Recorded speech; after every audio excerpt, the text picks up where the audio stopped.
YSR Congress party ఆధ్వర్యంలో యువత పోరు మార్చి 12వ తారీఖు అంటే రేపు లేదు ఎల్లుండి ఉదయాన్నే ఈరోజు ముఖ్యంగా ఈ కార్యక్రమంలో విద్యార్థులు యువతకి ఈ ప్రభుత్వం ఇచ్చిన మాటని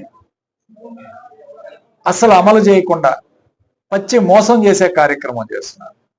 ముఖ్యంగా విద్యార్థులకి ఫీజు రియంబర్స్మెంట్ ఇచ్చే కార్యక్రమం ఫిబ్రవరి 5వ తారీఖున జగన్మోహన్ రెడ్డి గారు ఫీజు రియంబర్స్మెంట్ మీద రాష్ట్ర స్థాయిలో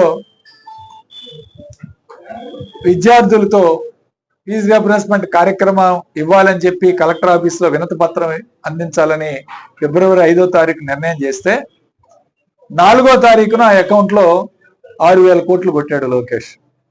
అంటే అప్పటికి 3,000 కోట్లు బాకీ ఉంటే ఒక 6,000 కోట్లు ఇచ్చి 2,400 కోట్ల రూపాయలు బకాయిలు పెట్టారు. 600 కోట్లు ఇచ్చారు, 2,600 కోట్ల రూపాయలు బకాయిలు పెట్టారు. ఈరోజు మళ్ళీ ఎలక్షన్ ఎమ్మెల్సీ ఎన్నికల కోడ్ వలన మధ్యలో ఈ కార్యక్రమాన్ని ఏర్పాటు చేసుకొని నేను 8వ తారీఖుతో ఎలక్షన్ కోడ్ ముగించింది,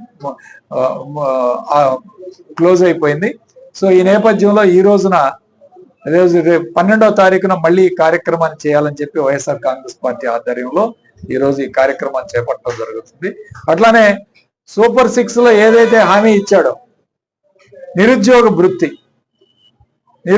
భృతి అనే అంశాన్ని అసలు బడ్జెట్ లోనే పెట్టకుండా పచ్చి మోసం చేసే కార్యక్రమం. సూపర్ 6 కాదు, చంద్రబాబు నాయుడు డక్అవుట్ అయ్యాడు. చంద్రబాబు నాయుడు ఈరోజు ఏ ఒక్క పథకం కూడా అమలు చేయలేదు. రేపు మేకి సంవత్సరం పూర్తిగా వస్తుంది. సంవత్సర కాలంలో ఏ ఒక్క పథకాన్ని కూడా అమలు చేయకుండా బడ్జెట్లో కూడా అరకొరగా నిధులు కేటాయించి దాన్ని కూడా మోసం చేసి విధి విధానాలు ఏప్రిల్లో రిలీజ్ చేస్తాంట తల్లికి వందనానికి. తల్లికి వందనం కావాల్సింది 12,000 కోట్లు అయితే 9,000 కోట్లు బడ్జెట్లో పెట్టాడు.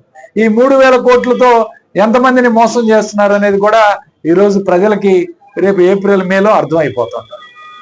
సో ఈ విధంగా అన్నదాత సుఖీభవలో కోత. ఈరోజు మరి ఫ్రీ ఉచిత బస్సు ఇస్తానన్నాడు.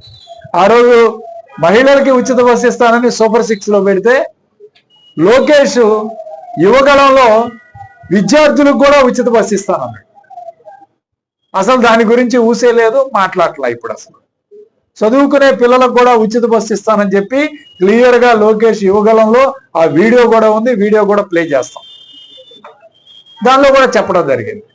దీని మీద ఏం మాట్లాడలే. ఇప్పుడు ఉచిత బస్సు అనేది అసలు ఎక్కడ కూడా బడ్జెట్ లో కాదు కదా, ఈ కనీస సమీప దూరంలో కూడా ఎక్కడ కూడా ఇచ్చే కార్యక్రమాలు. నిన్న ఎవరో మినిస్టర్ గారు సంజయ్ రాణి గారు అసెంబ్లీలో మాట్లాడుతుంది. ఉచిత బస్సు ఇవ్వటం అంట జిల్లాలో అక్కడికక్కడికి ఇస్తారంట. జిల్లా దాటి ఉచిత బస్సు సౌకర్యం అసలు లేనే లేదంట. సో చూడండి, వీళ్ళు ఎక్కడ మాట ఇచ్చిన మాట ఎలా అమలు చేస్తున్నారో ఒక్కసారి ప్రజలు గమనించాలి. సో ఈ విధంగా ప్రతి అంశంలో కూడా దగా చేస్తున్నాడు, ప్రతి అంశంలో మోసం చేసే కార్యక్రమం. ఈ కార్యక్రమానికి సంబంధించి మార్చి 12వ తారీఖు అంటే బుధవారం ఉదయం 10 గంటలకి ఇక్కడ మన గుంటూరు రోడ్లో పార్టీ ఆఫీస్ నుంచి అందరం కూడా బయలుదేరి జిల్లా పార్టీ ఆఫీస్ చేరుకొని అక్కడ మిగిలిన 6 నియోజకవర్గాల నుంచి వచ్చిన నాయకులతో అట్లానే అక్కడున్న కార్యకర్తలతో కలిసి కలెక్టర్ గారికి వినతి పత్రం ఇవ్వడం జరుగుతుంది. దానికోసం పర్మిషన్ కూడా పెట్టాం. సో కాబట్టి అందరూ కూడా వైఎస్ఆర్ కాంగ్రెస్ పార్టీ నర్సరావుపేట నియోజకవర్గానికి సంబంధించి అటు విద్యార్థులు, అట్లానే నిరుద్యోగులు, అట్లానే పార్టీ నాయకులు, కార్యకర్తలు, వివిధ పదవుల్లో ఉన్న ప్రతి ఒక్కరికి కూడా మీ ద్వారా విజ్ఞప్తి చేసేదంటే ఆ రోజు ఖచ్చితంగా అందరం కూడా హాజరై ఈ కార్యక్రమాన్ని బలంగా విజయవంతంగా ముందుకు తీసుకువెళ్ళాలి. ఖచ్చితంగా ఈ ప్రభుత్వానికి ప్రజల్లో ఉన్న వ్యతిరేకత ఏమిటి అనేది చెప్పాల్సిన బాధ్యత మనందరికీ ఉందని చెప్పి తెలియజేస్తూ సెలవు తీసుకుంటాం. ఈ నెల 12వ తారీఖున మాజీ ముఖ్యమంత్రి వర్యులు వైఎస్ జగన్మోహన్ రెడ్డి గారి పిలుపు మేరకు, అదే గోపిరెడ్డి శ్రీనివాస్ రెడ్డి గారి ఆదేశాల మేరకు కలెక్టరేట్ ఆఫీసులో అందరూ వినతి పత్రాలు అందజేయడం జరుగుతుంది.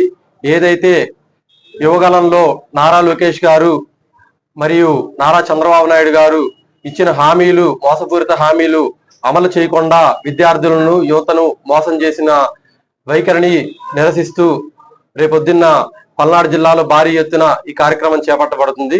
అలాగే పల్నాడు జిల్లా విద్యార్థి లోకం మరియు యువత యొక్క తల్లిదండ్రులు కూడా అందరూ పాల్గొని విజయవంతం చేయాల్సిందిగా కోరుచున్నాం.